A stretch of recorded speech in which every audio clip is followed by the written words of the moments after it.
Good morning, afternoon, and evening, ladies and gentlemen. My name is Zachary Nolan. And my name is Carter Nolan. Carter, what are we talking about today? Tom Wilson. Oh, God, not this again. So, He's back at it. the Tom Wilson, I don't want to say saga. The most serious form of parole. Yes, so Tom Wilson got in some hot water. And honestly, you don't need us to show you the clip. If everyone's seen the clip, I feel like by now, and if you haven't, just Google Tom Wilson. It'll be literally the first thing that pops up. Tom Wilson, Artemi Panarin. Unless you've been watching Back to the Future recently, then you're gonna have to get rid of the me at the end of Tommy, because then that'll just get you a photo of Biff Tannen. But What? because that was played by Tommy Wilson. Oh, Yeah. I see. What a nice man. Speaking of that, let's go the other way now. Tom Wilson. Yeah. So Artemi Panarin is done for the season. And the Rangers are not happy. And I have never seen a team actually make a formal complaint like this. On a single player. Yeah. On a single player. And here's the thing. So there's a couple of things that I heard, okay? And I heard a couple of things, and I don't know if they're true. So first off, there's, the Rangers do not believe in George Parros. But also, apparently, there's a rumor that George Parros didn't even want to suspend, what's it called? Tom Wilson on that hit way back when on Charlie McAvoy, which actually caused brain damage at the time. And Bettman forced him into it because he said, and I quote, "The optics are bad," and so they needed to suspend him for that. So Tom Wilson has a history. He is a repeat offender. And you know what? I heard something. Can we just... One thing. Okay. You said it was George Parros was his name? Mm-hmm. I think that's how you pronounce it. I heard his thing that apparently he's like a former player for the Capitals or something like that. That's what I heard. Yeah, but okay. But Can we just... I don't want grain of salt there, but again, that is not the most relevant. I think, though, too, this just seems like incompetence. But I will explain. Here's my logic, okay? So he pretty much body slammed Artemi Panarin and just punched, already fallen down Pavel Buchnevich. Oh, he did more than punch. Yes, but you know what I mean. He pretty much did a ground and pound UFC style. I'm not gonna lie. I saw a bit of the stuff on Panarin, but I saw more of the stuff on Buchnevich. That's because there's a huge scrum that happens over the Panarin one. Yeah. Now with the stuff on Panarin is bent over, and he has a stick right over the back of what looks like of Buchnevich's neck, and he just goes like that. Well, he's just punching straight down, and then he starts wailing on him. And it's ugly. So can I? Yeah. So pretty much the overall reaction to the fact that Tom Wilson is not getting suspended and he'll receive a $5,000 fine. Fun fact: that's the same amount of money that Nathan McKinnon got for tossing Connor Garland his helmet. And in my defense. In his defense, it was a hard toss, but again, these are not comparable offenses. Not even close. Not even close. One of them is kind of funny when you speed it up. The other one literally took a player out for the rest of the season. And Artemi Panarin, even though the Rangers were eliminated from playoff contention, Panarin was having a season. He was already a point-per-game producer, I believe, with 10 less games to his name because of the Putin scandal. However, and I'm going to call it the Putin scandal because everyone knows that's what it fucking was. Putin scandal? Yes, because Artemi Panarin is... I'm not going to waste time on this. I'm just going to say it now, and we're going to be done with it. Okay. Artemi Panarin is a critic of Vladimir Putin, and now, mysteriously, an unfiled police report came out accusing Artemi Panarin of domestic abuse. Now, from a former coach, there was no police report filed. There was no findings. The team supported Artemi the entire way, and after a short while, he came back to play with the team. What a coincidence! Anyway, moving on now. Yeah. But Panarin's out, upper body injury, and so here's what I take from this. Okay, first off, if people want to argue that Panarin shouldn't have jumped Wilson, here's my argue. He jumps kind of on his back, but not in the sense of he's going to take him down in a goddamn sleeper hold, but more of I need to grab Wilson because he's beating the holy hell out of Buchnevich. You gotta get him off my player. And Buchnevich is not having it. He's literally covering up because, and it's not like he's turtling. No, This is an unprovoked attack by Wilson. And, well, the Rangers were scrumming, okay? It was chippy, and I understand why the Rangers were playing chippy, because they were literally going to be eliminated that night from playoff contention. So you can understand they're playing with a lot of emotion and anger. That being said, what Wilson then does is reprehensible. And here's my opinion on the ruling. I think this is my comparison of it. This is the definition of a penalty in overtime. It's the fact that, a penalty in overtime is not a penalty half the time. Penalty in overtime is a penalty half of the time. Does that make sense?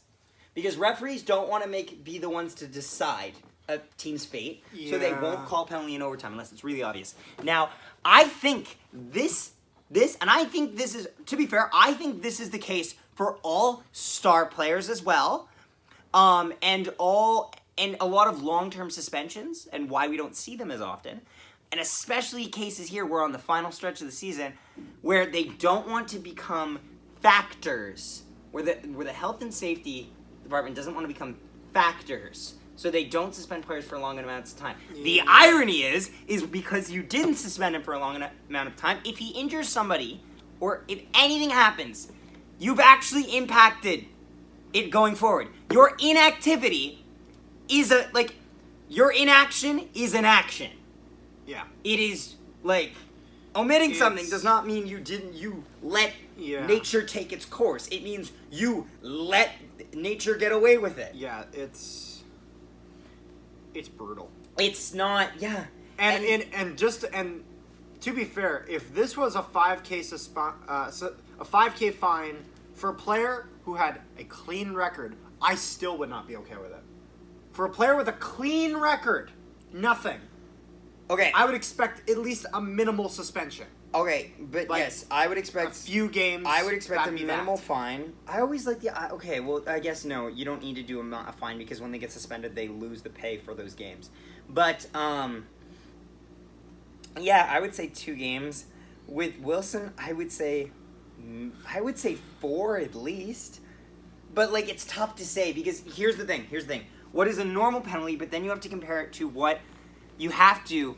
And I hate to say this, you have to minimize your suspensions because in the grand scheme of things, suspensions mean more than a suspension would in an 82-game season.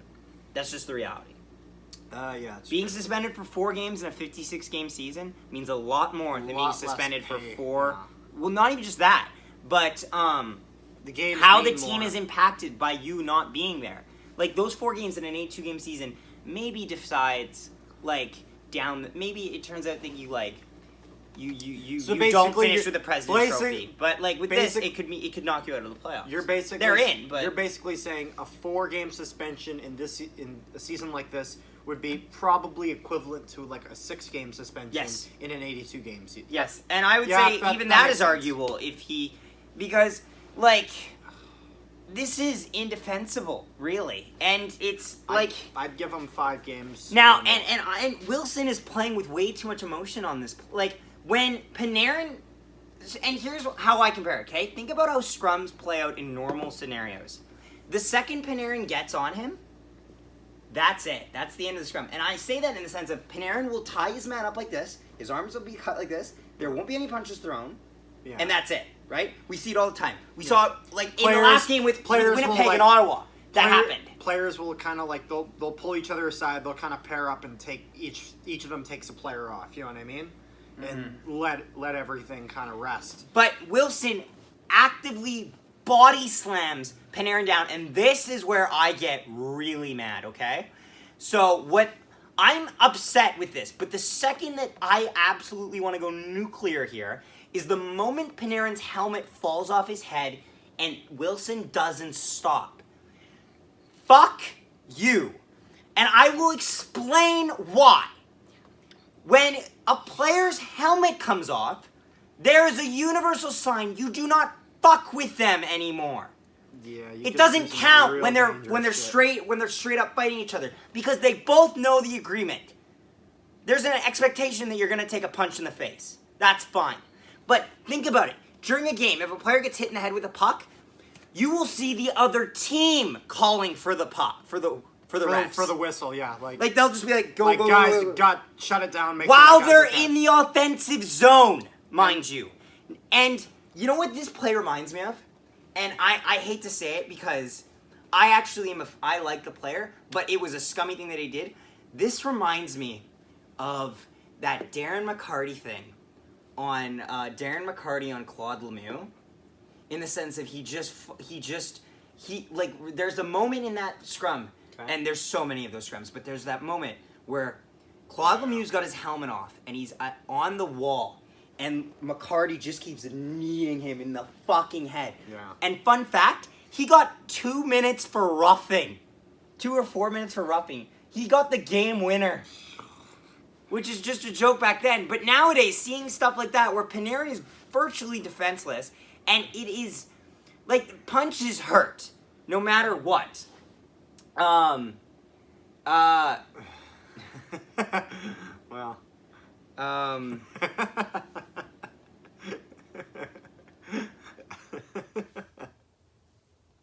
Okay. That was probably my birthday phone. No, I have 4 minutes. It's okay. Oh, okay. It's okay. We're good. We should probably wrap this up. But it's just, this is bad. And you know what? This is really I will preface this by saying I think Tom Wilson has talent. That being said, he's way too emotional sometimes. Yeah, he's a guy who plays too much on the edge for his own good, and he's won a Stanley Cup, and that's good for him. It takes a lot to win it. It also takes a team to win it. But at the same time, it's not looking good. And you know what? As he's getting more of a tenure in the league, it's not getting better. Say what you will about Brad Marchand. He's gotten better. He's cleaned up his act. Cleaned up. He's at least if nothing else, if we don't want to have this conversation and say that he's cleaned up his act, he's provided nuance. And that's a big step for Brad. Yeah. Brad, like, Marchand will not openly just murk someone. He'll piss them off, but it won't be horrendous like this, where you're like, okay, we need to suspend him now.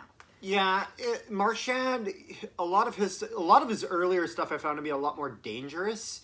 The shit that he does now, which is the league has kind of adapted in the rules. The shit that he does now is not nearly as frequent, and also it's more just kind of scummy than it is like really like, this is super dangerous. We got to make sure that this guy doesn't get his head killed and all that. And for the record, like, Brad Marchand obviously is a much more higher end on the talent spectrum in that regard, but I'll give you 2 examples that are a lot more closer to Tom Wilson. I'll say Evander Kane and Nazem Kadri. Those are 2 examples that I think are very close to Tom Wilson's skill set in similar ways, in the style they play. Would you say that Tom Wilson is capable of being a first-line player?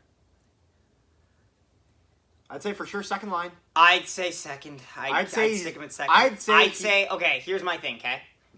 We don't want to go too long here, because we literally have a couple minutes. But if he's a first-liner, he's more of a transitional first-line player. He's not a guy who's set in stone. He's more second-line. But the point I'm saying is that Kadri has had history of bad play, especially when he played against Boston. I do not forget that cross-check right in the face of Jake DeBrusk. That was bad. And obviously, Kane has gotten into it a lot. He's led the league in penalty minutes some years. He is now in some deep... He's got his own problems. But anyway, point remains. Yeah. Those guys know when to keep it under wraps. Wilson hasn't shown that. Now, one last question. We're running out of time, yes. What is our full thoughts on the statement the New York Rangers have put out? It's the first time I've ever seen anything like this. I have not seen this before. And you know what? I think it needs to be treated with a proper amount of respect, because I think they have the full right to be putting out a statement like that. This isn't a team that is like Panarin's out. He's done. And you know what? We shit talk the whole player safety here, but they dropped the ball here especially. And I think honestly now we're gonna have to. So in contention, should he have got a suspension? Yes. Absolutely. So anyway, thank you all for watching. Please leave a like if you enjoyed this video. Pretty darn short one. Yeah, we just wanted to do a quick video because we felt like it was the right thing to do. Honestly, it was a good talking point. We might be doing more of these. Yeah, like shorter ones. Singular plot line. Straight to the point. Yes, and so thank you for watching. Go ahead and leave a like. Don't forget to subscribe if you're new to this channel because we really do appreciate it. We're trying to hit 400. Please comment down below. Comment down below your thoughts. Even if it's just saying hi. It helps. Yes, believe it or not. And check us out on Instagram at Known Hockey Podcast. Thank you for watching, and we will see you next time.